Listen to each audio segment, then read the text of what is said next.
Баршаңызға сәлем. Сіздермен бүгін өте оңай дайындалатын қарапайым рецептормен таныстырғым келіп отыр.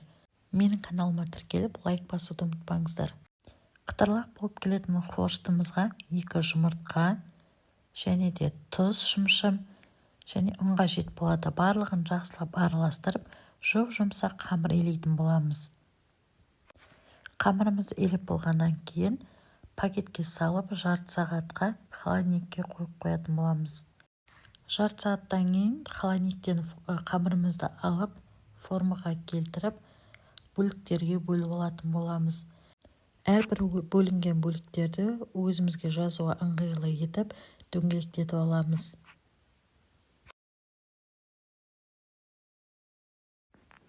Тақтайымыздың бетіне ұн себелеп алып, қамырымызды дөңгелек етіп, жұқа қылып жаямыз. Жайылып болған қамырымызды ортасынан 4 бөлікке бөлеміз. 4 бөлікке бөлгеннен кейін ағаш қасығымызды пайдаланамыз.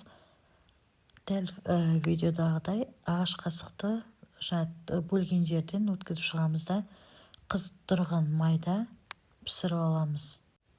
Қызып тұрған майға салғаннан кейін екі жағын бірдей қылып пісіріп аламыз. Әдемі роза формада шығады. Екі жағын бірдей қылып пісіріп алғаннан кейін майдан алып, мұздамай тұрған күйінде бетіне қант ұнтақтан сүйіп шығатын боламыз. Егер де мұздап кеткеннен кейін барып сүйетін болсаңыздар, қант ұнтағы сіңбей қалады қуыршағымызға. Сондықтан ысы күйінде сепкеніміз дұрыс болады. Өте дәмді, қытырлақ қуыршағымыз дайын болды. Ас болсын.